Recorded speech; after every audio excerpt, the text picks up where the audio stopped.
వేగోల్డ్ trusted gold buyers మీరు తాకట్టు పెట్టిన బంగారాన్ని విడిపించి ఈ రోజు ఉన్న మార్కెట్ ధరకు కొనబడను. Hello guys, welcome to it's you TV. నేను మీ నందు. రీసెంట్గా మనం సోషల్ మీడియాలో రకరకాల ఇన్ఫ్లుయెన్సెస్ని చూస్తున్నాం. నందూస్ వరల్డ్ అనే ఆమె తెలుగు ప్రజలకి ఎంత పరిచయమో మనందరికీ చెప్పాల్సిన అవసరం లేదు. అలానే రీసెంట్గా తను చిరంజీవి మూవీలో కూడా యాక్ట్ చేసింది. అండ్ తను చేసే వ్లాగ్స్ అన్నీ కూడా మన ఇంట్లో అమ్మాయి అన్నట్టుగా అంత ఇన్నోసెంట్గా ఫ్యామిలీ మొత్తం ఉంటుంది.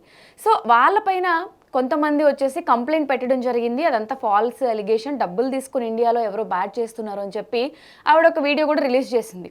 కట్ చేస్తే హైదరాబాద్ తెలంగాణకి సంబంధించిన వాళ్ళు కావచ్చు, కొంతమంది పాకిస్తాన్కి సంబంధించిన వాళ్ళని కూడా వాళ్ళు మోసం చేశారు, అసలు 100 CR వరకు ఫ్రాడ్ చేశారు, ప్రతి ఒక్కరి దగ్గర 20 లక్షలు తీసుకున్నారు అని చెప్పి మాట్లాడుతున్నారు. అసలు దీంట్లో లీగల్గా ఎలా ఉంటుంది, అక్కడ ఫారెన్లో డబ్బులు తీసుకుని మోసం చేస్తే మరి మన ఇండియన్స్ అందరూ ఏం చేయాలి, అసలు ఈ కేసులో ఏం జరుగుతుంది అని మనతో పాటు డీటెయిల్గా మాట్లాడడానికి ఎన్ఆర్ఐ అడ్వకేట్ సాయి కృష్ణ ఆజాద్ గారు ఉన్నారు. సార్తో మాట్లాడి పూర్తి డీటెయిల్స్ తెలుసుకుందాం. నమస్తే ఆజాద్ గారు. నమస్తే అమ్మా. ఎన్ఆర్ఐ అడ్వకేట్గా చెప్పండి, ఇప్పుడు ఇండియాలో మోసం చేస్తే ఇక్కడ కంప్లైంట్లు పెడతారు, మనీ తీసుకుంటారు. ఇదే ఫారెన్లో ఇటువంటి ఇన్సిడెంట్స్ జరిగినప్పుడు డబ్బులు ఇవ్వాలి అంటే లీగల్గా వెళ్ళాలి తప్ప డైరెక్ట్గా వాళ్ళతో ఇండియాలో పోయి గొడవలు పడినట్టు కొట్టుకోవడం తిట్టుకోవడం చేస్తే అక్కడ రివర్స్లో కంప్లైంట్ పెడితే వాళ్ళు జైలుకి వెళ్తారు అనే ధీమాతో వాళ్ళు ఇంతమందిని మోసం చేశారు అనే వార్త వినిపిస్తుంది. ఇందులో ఎంతవరకు నిజం? ఇప్పుడు ఒకటండి, ఇండియాలో కూడా మీరు ఎవరికైనా అప్పు ఇస్తే, ఇక్కడ నోట్ తీసి నా పాయింట్లు జాగ్రత్తగా వినండి. అప్పు ఇస్తే అప్పు వసూలు చేసుకోవడానికి లీగల్గా వెళ్ళాలి. దాని మీద మనం ఎన్నో వీడియోలు కూడా గతంలో చేసాం.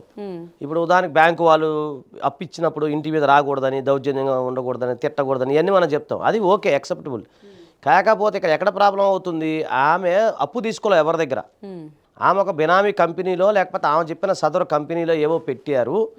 సో ఆ కంపెనీలో కొంత ముందు మీద ఉద్యోగం ఇప్పిస్తానని చెప్పి చెప్పడము, అలాగే ఆ కంపెనీలో ఆమెకి ఏదైనా అవసరం అయితే వాళ్ళకి ఏదైనా వీసా ప్రొవైడ్ చేయటం కానీ ఇలాంటి అనేది చెప్పడం జరిగింది. అంటే బాధితుల యొక్క మాటలు మనం చెప్తున్నాం. సో ఇప్పుడు బాధితులు ఎలా మోసపోయారు అనే దాని మీద ఏంటంటే, బాధితులు ఇక్కడ ఒక వీసా పర్పజా, లేకపోతే జాబ్ పర్పజా, లేకపోతే ఏదైనా జాబ్ ఇప్పిస్తాను పర్పజా, లేదా వాళ్ళ కంపెనీలో తీసుకుంటాము అనే దాని మీద నమ్మకం మీద కట్టారు. ఇక్కడ నమ్మకం అనే పదం వస్తుంది కాబట్టి క్రిమినల్ బ్రీచ్ ఆఫ్ ట్రస్ట్ కింద వస్తుంది.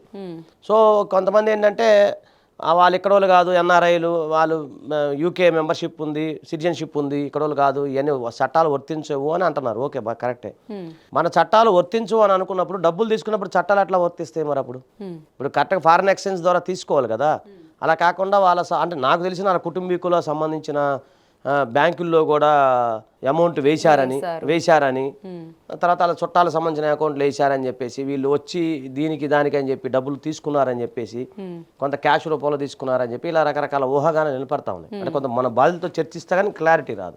ఇక ట్రాన్సాక్షన్ ఏ విధంగా జరిగింది, అప్పు రూపంలో నీకు నేను అప్పు ఇచ్చాను అనే ట్రాన్సాక్షన్ కాదు కదా, ఒక నమ్మకం మీద జరిగింది. అది విదేశాల్లో కూడా నేరమే కదా. క్రిమినల్ బ్రీచ్ ఆఫ్ ట్రస్ట్ అనేది ఎక్కడైనా మన ఐపీసీ ఇప్పుడు అంటే బిఎన్ఎస్ అనుకోండి, ఇది ఆయన అంటే యూకే న్యాయమే మనం చదివేది, యూకే చట్టాలే మనం చదివేది, వాళ్ళు తయారు చేసిన చట్టాలే కదా ఇప్పుడు మనం చదివేది.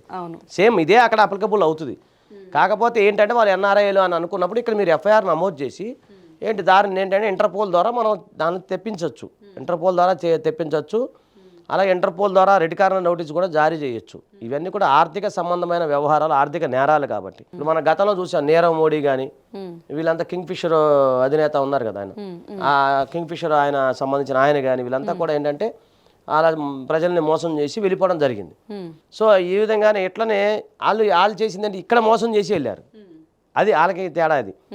సో ఇక్కడ వీళ్ళు ఏంటంటే నీకు ఇది చేస్తాము, మేము కంపెనీలు ఉన్నాయి లేదా మేము అని ఒకళ్ళు చెప్పే వర్గం ఏంటంటే, అంటే నేను న్యూస్ ద్వారా చూసాను, ఇప్పుడు బాధితులతో మాట్లాడితే నాకు మన ఉన్నారు బాధితులు, క్లారిటీ వస్తుంది. వాళ్ళు చెప్పడం ఏంటంటే మధ్యవర్తి ద్వారా మేము ఉంటాము, మేము జస్ట్ మధ్యవర్తిగానే ఉంటాము, మీరు మధ్యవర్తిగానే మీకు జాబులు ఇప్పిస్తాము అని అన్నప్పుడు అప్పుడు మధ్యవర్తి ఫీజు ఎంత ఉంటుంది, జనరల్ కమిషన్ రూపంలో ఉంటుంది. అందుకని 18,000 పౌండ్లు లేకపోతే 20,000 పౌండ్లు ఇట్లా $1,000 అనేది ఉండదు కదా.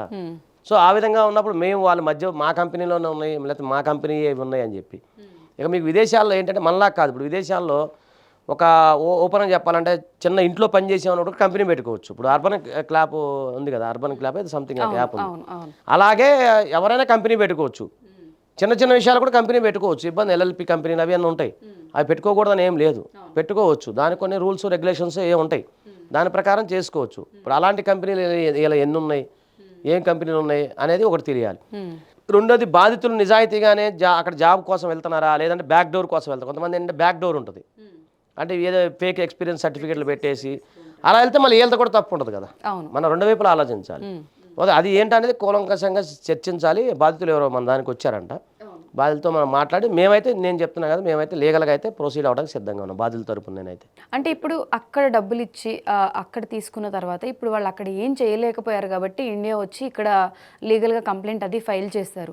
ఇప్పుడు ఇక్కడ కేసు పెడితే వాళ్ళు ఎన్ఆర్ఐస్ కాబట్టి వాళ్ళని ఇక్కడికి తీసుకొచ్చి ఇన్వెస్టిగేషన్ చేయడం జరుగుతుందా, లేకపోతే డబ్బులు దేనికో ఇచ్చారు, ట్రాన్సాక్షన్స్ ఎవరెవరి అకౌంట్లో వేశారు కాబట్టి ఆ కేసు కొట్టేయడం అలాంటివి ఉంటాయి? అంటే ఇక్కడ ఏంటంటే ఇక్కడ వాళ్ళు చెప్పడం ఏంటంటే, బాధితులు కొంతమంది చెప్పడం ఏంటంటే మేము థర్డ్ పర్సన్ అకౌంట్ లో కూడా వేసాము అంటున్నారు. ఫస్ట్ ఆఫ్ వాళ్ళ ఫాదర్ అకౌంట్ లో అవి మనం అది రికవరీ సూట్ ఫైల్ చేసుకోవచ్చు, చీటింగ్ కేసు పెట్టి అది వసూలు చేసుకోవచ్చు.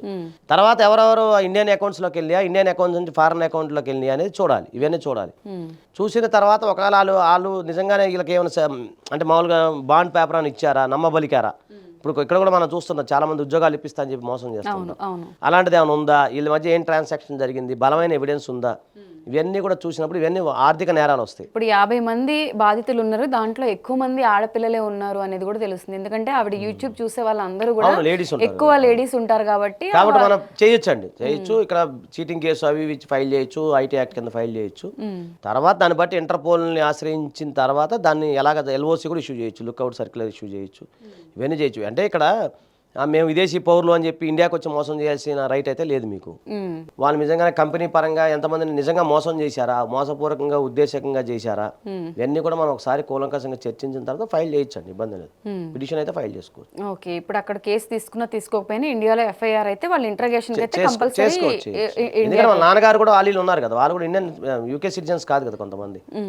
ఒకవేళ లేకపోతే వాళ్ళ మీద కూడా మనం ఫైల్ చేస్తాం. అసలు ఇప్పుడు ఇండియాలో కూడా ఇలాంటి ఫ్రాడ్స్ చాలా జరుగుతూ ఉంటాయి, రకరకాలుగా చాలా మంది డబ్బులు తీసుకుంటాం. మీరు అన్నట్టు బ్యాక్ డోర్ అని చెప్పి కూడా జాబ్లు ఇప్పిస్తాము అని తీసేసుకుంటూ ఉంటారు. చాలా మంది దొరికిన తర్వాత కూడా అంటే వాళ్ళ ఎక్స్పీరియన్స్ పోతుందనో ఏదనో చాలా మంది బయటికి రారు. ఇప్పుడు ఇంత పెద్ద అంటే 50 మంది బాధితులని జస్ట్ ఒక నంబర్ చెప్తున్నారు, బట్ 100 కోట్లు అంటే ఇంకెంతమంది మీడియా ముందుకు వచ్చి మాట్లాడడానికి భయపడే వాళ్ళు చాలా మంది ఉన్నారు. అంటే వాళ్ళు కూడా అప్పులు చేసి 20 లక్షలు ఒక్కొక్కళ్ళు 20 లక్షలు ఇచ్చిన పరిస్థితి ఉంది. కాబట్టి ఇప్పుడు ఆవిడకి ఫేమ్ కూడా వచ్చింది. మళ్ళీ చిరంజీవి గారి మూవీలో చేశాను, నన్ను ఆదరించారు, అది ఇది అని చెప్పి ఆవిడ చాలా గొప్పగా చెప్పుకున్న రోజులు కూడా ఉన్నాయి. అసలు సొసైటీలో ఇటువంటి వాళ్ళని ఒక యూట్యూబ్ ఛానల్ ఉంది, ఓకే, ఈజీగా నమ్మేయడం ఎంతవరకు కరెక్ట్? అసలు ట్రస్టింగ్ అనేది మనం ఎలా చేయాలి ఇప్పుడున్న దాని ప్రకారం? ఒకటంటే మనిషికి ఆశ ఉండొచ్చు కానీ అత్యాశ ఉండకూడదండి. అత్యాశే మనిషికి అన్నిటికీ అనర్థం. అది మనం చిన్నప్పుడు ఎప్పుడో చదువుకున్నాం. బంగారు బాతు విషయంలో మనం చూసాం. రోజుకు గుడ్డు పెట్టి తినక కడుపులో ఎన్ని ఉన్నాయా, గుడ్లు ఉన్నాయని చెప్పి రైతు చిన్నప్పుడు చదువుకున్నాం కదా. సో ఇది అత్యాశగా పోతే ఇలాగే ఉంటుంది. కాకపోతే ఒక రిలయబుల్ అనేది కంపెనీ రిలయబుల్, వాళ్ళు ఎలాంటి వాళ్ళు ఏంటి అనేది చూడాలి. ఇప్పుడు యూట్యూబ్ ఛానల్లో చూసేసాము, యూట్యూబ్లో బాగా అంతా సాంప్రదాయకంగా ఉన్నారు, మంచిగా ఉన్నారు అంటే మోసం చేయటానికి దానికి ఏం సంబంధం? ఇంకోటి మోసం చేసే వాళ్ళు అలాగే ఉంటారు.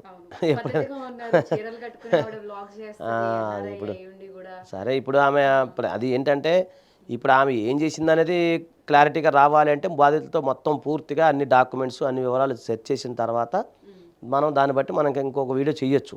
ఇప్పుడైతే జనరల్గా వచ్చిన వార్తల విషయంలో ఏంటంటే ఎవరైనా సరే మీకు జాబ్ ఇప్పిస్తానన్నా లేదా మీరు తొందరగా డబ్బు సంపాదించేసుకోవాలి, పరిగెత్తాలి అనే ఆలోచన ఉంటే అది తప్పు. పరిగెత్తి పాలు దాటం తప్పు. అది దాని సందర్భాన్ని బట్టి మనం వెళ్ళాలి, ముందుకు వెళ్ళాలి, కష్టపడాలి, అలా ప్లాన్ చేసుకుంటాం వెళ్ళాలి తప్ప ఎమ్మటే నైట్ కోటీసులు అయిపోవాలని చెప్పి ఊహాగానాల్లో తేలిపోవడం అనేది కరెక్ట్ కాదు. ఇప్పుడు వాళ్ళు కూడా ఒక సెలబ్రిటీ ఫేమ్లోనే స్టేటస్లోనే ఉన్నారు కాబట్టి ఇప్పుడు కంప్లైంట్ పెడతారు. మీరు ఎవరైతే మోసపోయిన వాళ్ళు ఉన్నారో విక్టిమ్ సైడ్ లీడ్ తీసుకొని మాట్లాడతారు. అజత్ గారు, ఇంత కొట్లాడిన తర్వాత పెట్టిన డబ్బులు అన్నీ వస్తాయని గ్యారంటీ ఉందా? అదే ఇప్పుడు ఒకటి వాళ్ళు ఎలా పెట్టారు ఏంటి అనేది కూడా చూడాలి.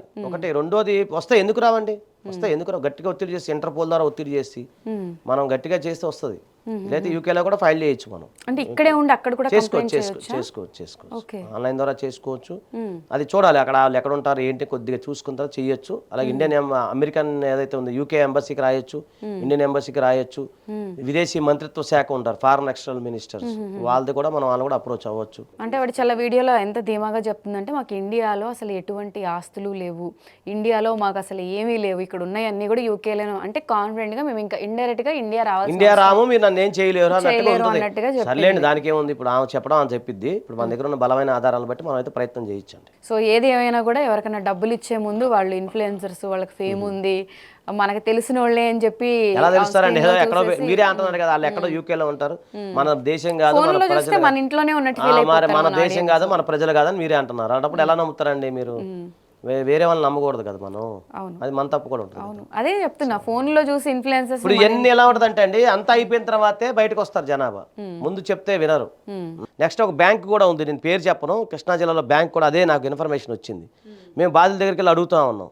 బాధితుల దగ్గరికి వెళ్ళి ఇట్లా అవుద్దమ్మా, బ్యాంకు ఇలా ప్రాబ్లం అవుతుందంట, రేపు పొద్దున పెట్టే అవకాశం ఉంది, ప్రైవేట్ బ్యాంక్ అంటే ఎవరు వినట్లేదు. ఏం కాదులే సార్ అది అంటున్నారు. మాకు ఇన్ఫర్మేషన్, పక్కా ఇన్ఫర్మేషన్ ఉంది. ఓకే. సో ఇప్పుడు అది కనుక రేపు పొద్దున బ్యాంక్ కనుక కుచ్చుటోపి పెట్టింది అప్పుడు పరిగెత్తుకుని వస్తారు బాధితులు.